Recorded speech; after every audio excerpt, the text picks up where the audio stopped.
Muy buenos días, le habla Jaime Perelló, pasado presidente de la Cámara de Representantes, y esto es Análisis 360 por Noticel. Hoy tenemos un programa muy especial, no solamente por el invitado que tenemos en el estudio, sino también por el tema que vamos a discutir. Ustedes deben haber escuchado por muchísimo tiempo la pelea, la lucha que tiene el pueblo puertorriqueño a través de sus oficiales electos, a través incluso con el respaldo del Tribunal Federal, para que Puerto Rico pueda beneficiarse de manera completa del Seguro Social Suplementario. Sobre ese tema vamos a hablar aquí y vamos a tener en el estudio al nuevo presidente de la Cámara de Representantes, el presidente número 32, Rafael Tatito Hernández, que ha escrito una misiva al secretario de Justicia de los Estados Unidos sobre este tema y adicional de la agenda cargada que tiene el presidente en la capital federal.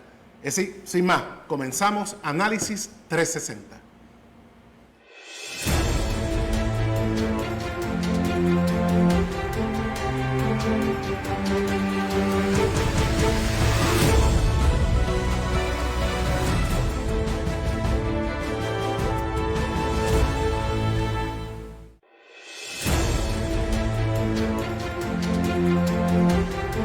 Pero para poder tener esta entrevista con el presidente cameral y también la visión desde Washington de nuestra corresponsal Jenny Fuentes, vamos a explicarles un poco qué es el Seguro Social Suplementario o el Seguro de Ingreso Suplementario SSI. De manera sencilla, pero usted pueda entenderlo.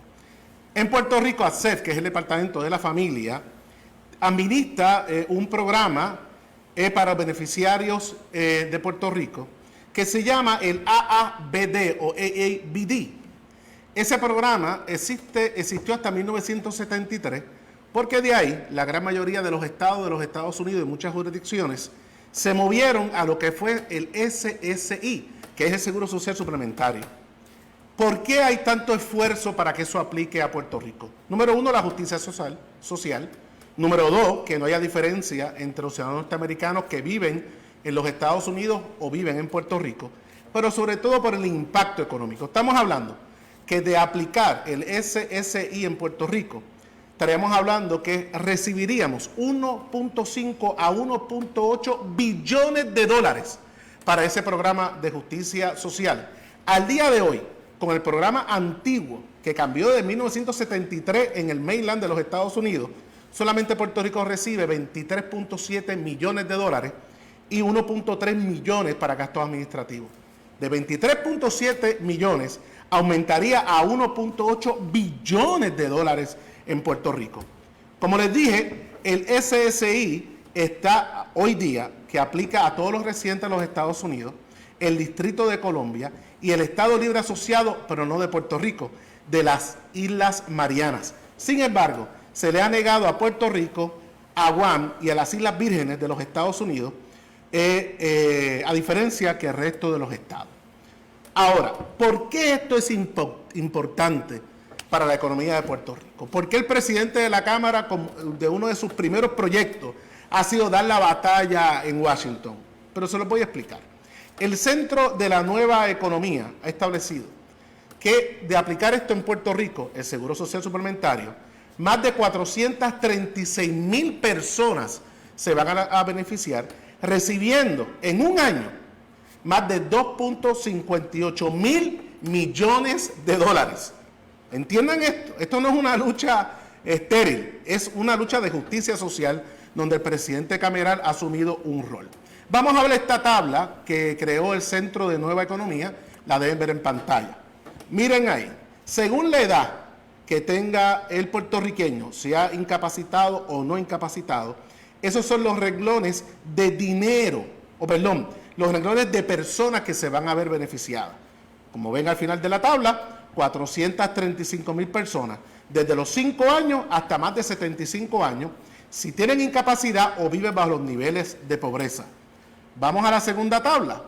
Ahí van a ver el impacto económico, no solamente de justicia social a estos puertorriqueños que viven en nuestra isla, sino también el impacto a la economía de Puerto Rico que muy bien lo necesita.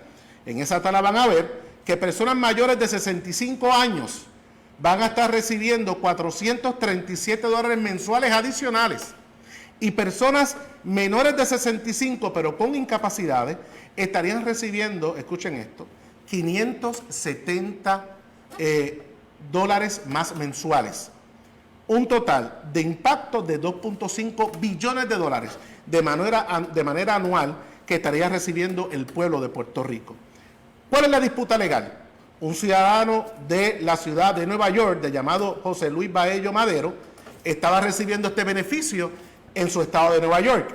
Se muda a Puerto Rico y seguía recibiendo su SSI, Seguro Social Suplementario, en sus cuentas en Nueva York. Cuando el Departamento Federal se da cuenta, quiere ir hacia atrás 3 años del dinero que le dieron y le querían cobrar una cantidad de dinero. Ahí entonces él demanda, y luego de un proceso, el 10 de abril del 2020, en el 2019, el juez Gustavo Helpi, en una decisión del tribunal, falló a favor del señor Baello, estableciendo que era un discrimen, que se tratara de manera diferente un ciudadano norteamericano que viva en los 50 estados a que viva en Puerto Rico. El secretario de Justicia Federal de la administración de Trump va al tribunal apelativo para revocar la decisión del tribunal local federal. Allí, el juez Torruella, de paz descanse, el juez O'Rourke G. Thompson y el juez presidente Jeffrey Howard fallan a favor del ciudadano, pero con una base diferente, estableciendo que si bien reconocen el poder del Congreso de los Estados Unidos para poder discriminar con algunos ciudadanos por donde ellos residan, tiene que haber una base racional para ese discrimen. Y ellos entendieron que la base racional que estaba presentando el gobierno de los Estados Unidos para quitarle ese beneficio a este ciudadano de Nueva York que ahora vive en Puerto Rico y no extenderlo al resto de los puertorriqueños no tiene base racional. El secretario de Justicia Federal de la administración de Trump no se detuvo y fue ahora al Tribunal Supremo de los Estados Unidos. ¿Cuáles son los elementos que está estableciendo allí? Bueno, que en el caso de Puerto Rico no entró de manera voluntaria a la unión con los Estados Unidos, no como otras islas, como puede ser las Islas Marianas del Norte, pero en el caso de Guam, que no entró de manera voluntaria, estaban estableciendo el asunto de que no se pagaba impuestos federales y revocaron esa determinación porque de igual manera las Islas Marianas no pagaban fondos, no pagaban impuestos federales. Esa posición de que el pueblo de Puerto Rico no entró voluntariamente a la unión con los Estados Unidos, bueno, ¿cuál? Porque entonces estaría tirando por el piso todo lo que pasó de 1951 a 1952, que el pueblo puertorriqueño en votación aprobó una constitución que establecía por primera vez una relación permanente con los Estados Unidos. Es decir, que a lo mejor en la guerra hispanoamericana, en el Tratado de París, no entramos de manera voluntaria, pero luego el pueblo puertorriqueño en 1951, 1952, sí votó por tener una relación con los Estados Unidos de Norteamérica. Entonces, ¿realmente esto se sostiene? Esta posición no es una posición clasista y racista del gobierno de la administración Trump. ¿Qué oportunidad tenemos para que el nuevo secretario de Justicia deje este caso ahí y acepte la determinación del Tribunal Federal Local? Eso y muchas cosas más vamos a estar hablando con el presidente de la Cámara de Representantes, Rafael Tatito Hernández, después de esta pausa.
Bueno, mis amigos, como les prometí, tengo conmigo en el estudio un amigo obviamente de muchísimos años, de muchas batallas juntas que hemos dado, y ha logrado con su esfuerzo, con su dedicación, con su disciplina, convertirse en el nuevo presidente de la Cámara de Representantes de Puerto Rico. Durante mi presidencia de la Cámara, ustedes se acuerdan que fue presidente de la Comisión de Hacienda y fue un rockstar durante todo ese cuatrenio. Y de igual manera, fue de las personas más cercanas a mí cuando estábamos visitando Washington, D.C., en muchos asuntos que se discutieron en aquel momento, principalmente el asunto de promesa.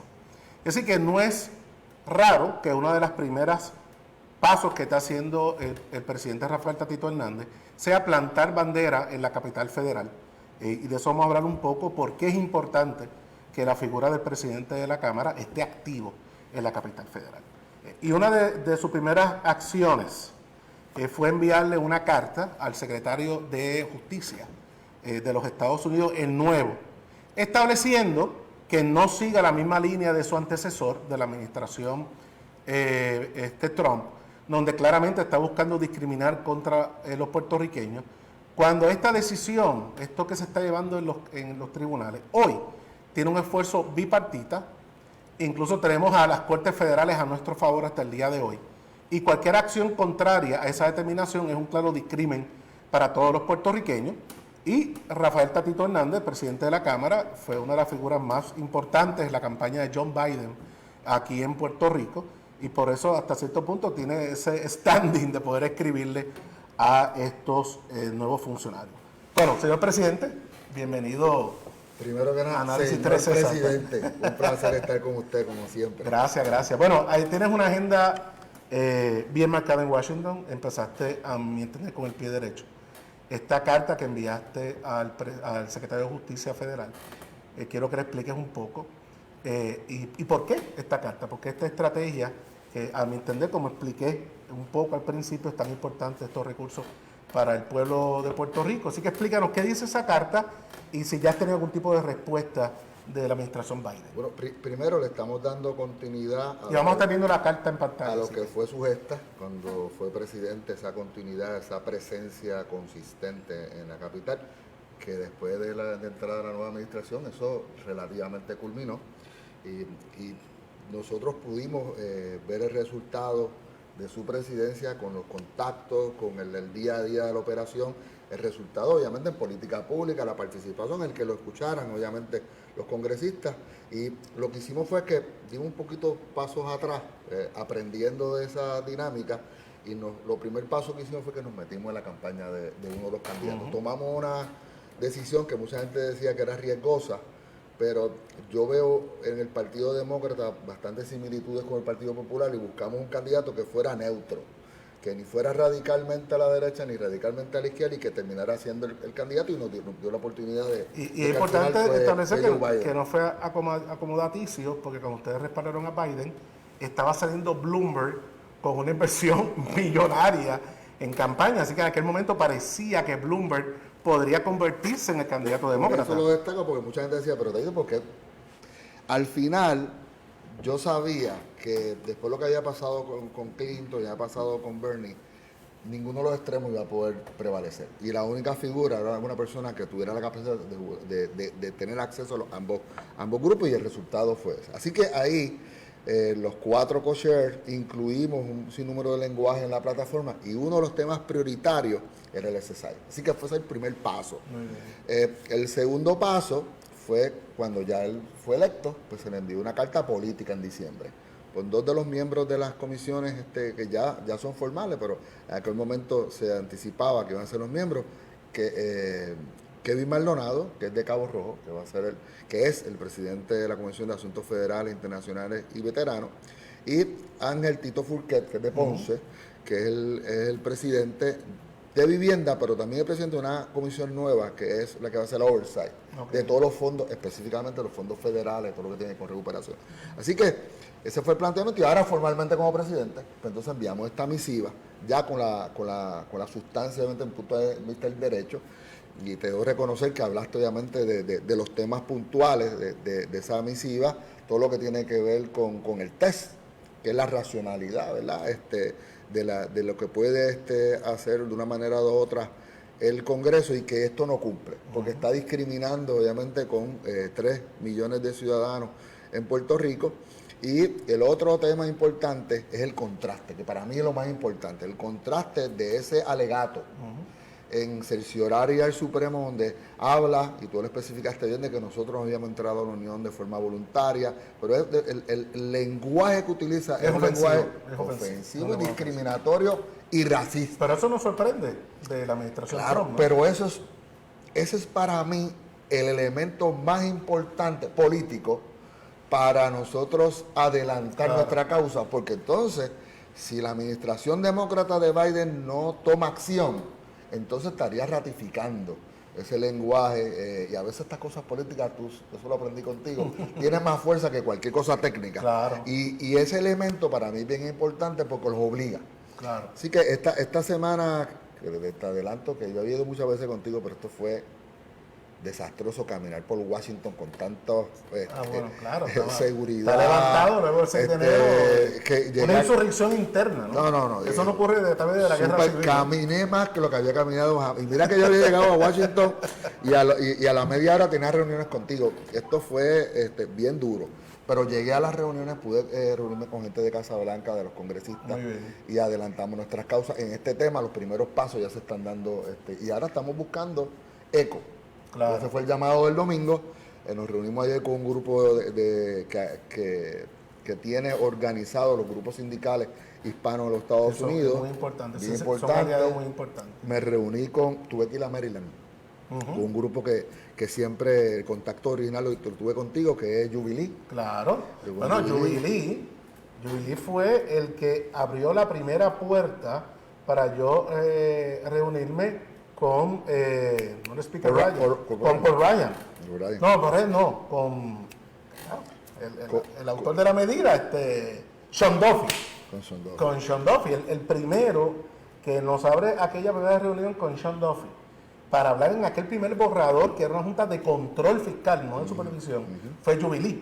Y de ahí en adelante, bueno, pues logramos muchísimas cosas, pero es un grupo muy importante. Ahora, yo entiendo que si la administración Biden quiere realmente accionar a lo que ha dicho a favor del pueblo puertorriqueño, el primer paso más sencillo es cambiar la posición de su secretario de Justicia, reconocer lo que hicieron los tribunales locales, hacerle justicia como hicieron con Juan de igual manera, y que Puerto Rico pueda recibir esa cantidad de más de 2.5 billones de dólares cada año. Para nosotros también es costo efectivo, claro, porque una carta del secretario formalizando que se retira del pleito, pues académico, aplica la decisión de Boston, y como tú explicaste, la decisión sí establece en Boston que es un derecho fundamental de los puertorriqueños bajo la igual protección de las leyes. Así que, ¿cuál es el planteamiento aquí? Agotar primero eso. Claro. Si no, tendríamos que hacer como hicimos en el pasado, pues hacer un amigo, intervenir en el pleito, entonces hacer más agresivo. Sí, pero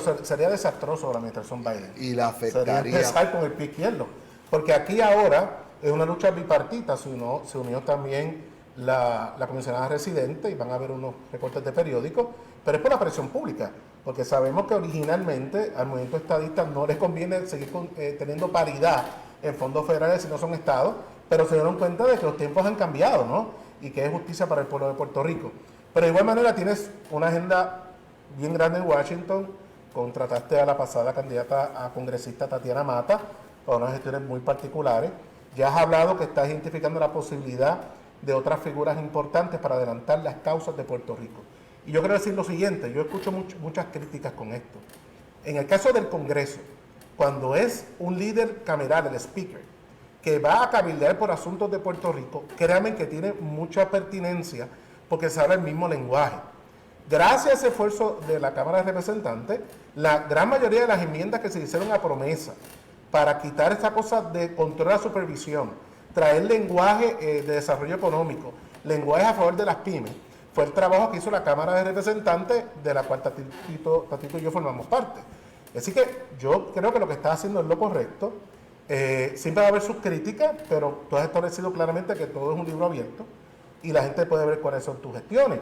Pero es importante que así sea. El tema de esa inclusión del lenguaje de desarrollo económico es un ejemplo de un asunto que se incluyó como parte de la intención legislativa y que no se le dio continuidad porque nadie en Puerto Rico lo reclamaba. Correcto. Así que eso es uno de los puntos que vamos a estar Y en el Congreso saben muy bien que todo ese lenguaje de desarrollo económico fue producto del liderato legislativo de Puerto Rico y la mayoría de esos congresistas están allí.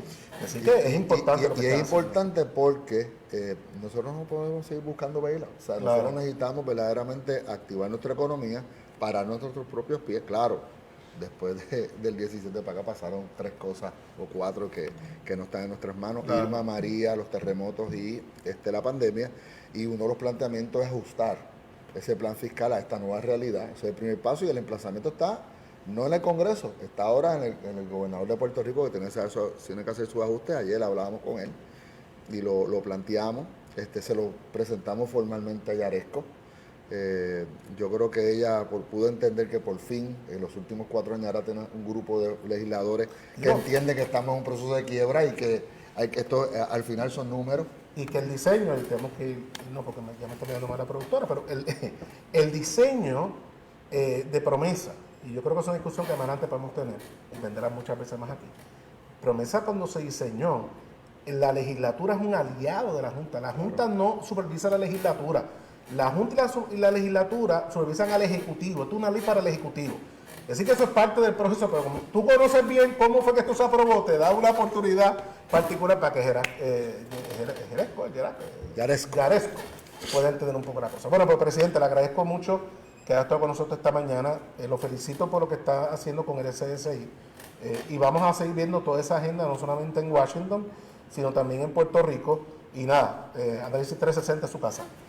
Gracias. Cuente con nosotros. Muchas gracias, presidente. Vamos a una pausa y regresamos rapidito con Jenny Fuentes para hablar de este tema y otros en la capital federal, aunque ahora mismo está en California. Vamos a una pausa.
Bueno, volvemos aquí a Análisis 360.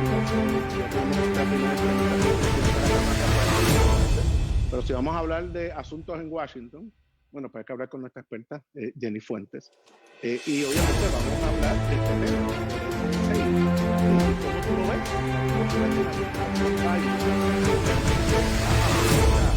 Esta oportunidad de oro para demostrar que su compromiso con Puerto Rico es real, porque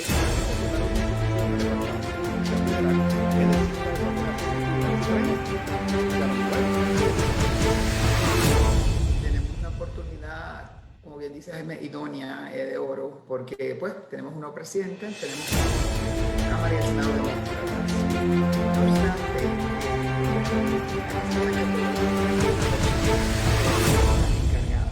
tenemos a Julie Rodríguez Chávez, bajo cuyo portafolio doméstico se encuentra Puerto Rico, pero se entiende que se lo va a otorgar a otra persona.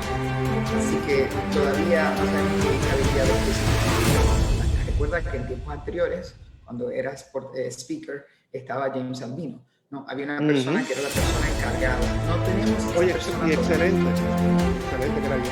Todavía no existe esa persona, así que todavía pues, hay que ver para eso, número uno. Número dos, sí entiendo que es súper importante que esto es un trabajo, como dicen los americanos, all hands on deck, ¿no? Esto es un trabajo que tiene que estar lo mismo la comisionada residente, con el presidente de la Cámara, el Senado, todo el gobernador de Puerto Rico, todo el mundo envuelto. Pero lo que siempre me ha parecido curioso de todo lo que es el cabildeo en Puerto Rico es que siempre tiene que ser, tú sabes, como un drum beat, ese toque de los tambores, que es Ujú, como ujú. que para prepararnos para guerra, Eso es porque así. es así, eso es un cabildeo efectivo, un cabildeo que es consistente. No podemos venir una vez cada 4 meses, ni siquiera una vez al mes. En la presencia del puertorriqueño en el Congreso se tiene que sentir, yo diría diariamente, pero yo diría por lo menos semanalmente. Y fíjate qué curioso que no se ha intentado, que sepa yo, movilizar la fuerza tan y tan grande y poderosa que es la diáspora La diáspora. puertorriqueña en Estados Bueno, Unidos. que nosotros la activamos para asuntos de promesa. Tú Bueno, sí, sabes, tú me ayudaste pero grandemente. esto es vida y muerte para mucha gente, porque Sí, si, por ejemplo, si tú educas a los jóvenes maduros puertorriqueños que están buscando retirarse en Puerto Rico y tú les que ahora mismo viven y tienen congresistas que los están representando y senadores que los están representando claro. en un congreso demócrata, tú los educas y les dices, mire, diáspora, ustedes se van a mudar a Puerto Rico, esto les va a pasar. Miren lo que le pasó al señor José Luis, el apellido de él Baello Madero. Baello Madero. Mira lo que le pasó a él, que se mudó y le trataron de decir que repagara $28,000 más.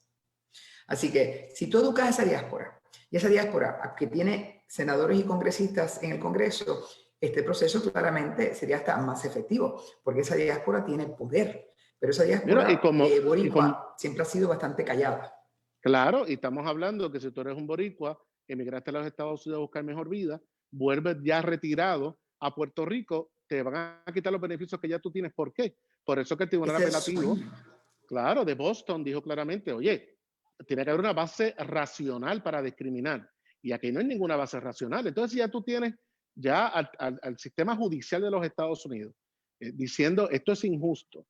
Me parece que en este caso particular, que no hay que ir mucho a cabildear a Washington, es una decisión puramente administrativa del presidente Biden, que es un acto de justicia, y empieza con el pie derecho, porque sabemos que hay muchos otros temas donde sí va a ser necesario la intervención directamente del liderato puertorriqueño. Y tú puedes dar fe de lo importante que es cuando un líder legislativo, un presidente de la Cámara, del Senado, visite una oficina congresional. Eso tiene un elemento importante, claro, cuando se hace todo el trabajo alrededor de eso, ¿no? No solo eso, por ejemplo, mira de dónde viene el presidente de los Estados Unidos, de Delaware. Hay por lo menos 28,000 puertorriqueños en Delaware, ponte, ¿no? O sea, tú me quieres decir a mí que esos 28,000, si por lo menos 100 se dedicaran a llamar a Casa Blanca todos los días y se organizasen, claro que tú puedes tener una campaña, sobre todo porque el COVID lo que Claro, nos ha facilitado es que ya este cabildeo no tiene que ser presencial.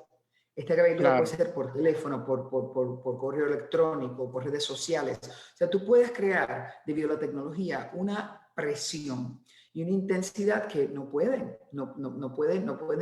obviar, no pueden ignorar. Así que nos hace Bueno, a todos poderosos.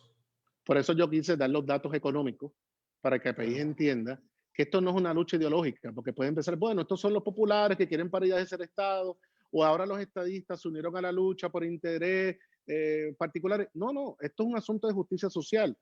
Y hay algo que sí ha unido a todos los partidos políticos en mala época de don Luis Ferrer y don Luis Muñoz Marín. La justicia social siempre fue un norte. Y esto es un asunto de justicia social, de paridad y de justicia, como dice el tribunal de Boston, oye, una base racional. Así que esto es una lucha que, como bien tú dices, todos los puertorriqueños deben llamar a sus hermanos, primos, familiares que están en los estados y que votan por este liderato para exigir que la decisión del presidente Biden sea cambiar la instrucción al secretario de Justicia y deje de tratar de cambiar ya la decisión tomada por otros tribunales federales.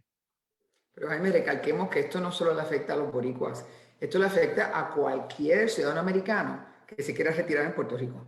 Correcto. O sea, tú eres ciudadano americano, tú recibes tu SSI, te mudas a Puerto Rico, te compraste una casa en Humacao, estás contento, te lo van a quitar, porque es los residentes de Puerto Rico. Y te quitan 500 pesos mensuales en lo que se monta un guineo.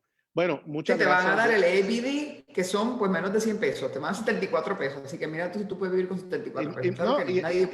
Estamos en un carro que en el 73 ya no era un carro para montarse, se cambió, así que it's about time. Nada, te agradezco mucho, Jenny. Creo que Jenny está en Los Ángeles. ¿Allí qué hora es? 5 y algo de la mañana, te voy a decir exactamente, creo que son las 5:28, la hora que sea, 4 son las 5:34 AM Pacific Time. Por amor al pueblo, aquí estoy despierta. No, la verdad que tu compromiso es grande con el país, te lo agradezco mucho, Yanis. Nos vemos el próximo jueves. Vamos a hablar de el aumento en el salario mínimo, así que tenemos mucha tela que cortar. Nos vemos, cuídate mucho. Bueno, vamos a una pequeña pausa y seguimos en Análisis 60.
Bueno, yo espero que hayan aprendido un poquito más de lo que es el Seguro Social Suplementario, por qué es importante para el pueblo de Puerto Rico, por qué es importante tener presencia en Washington, porque es importante lo que está haciendo el liderato político de Puerto Rico, no solamente el presidente de la Cámara, la comisionada residente, el gobernador, para que John Biden cambie la posición que estableció el presidente Trump.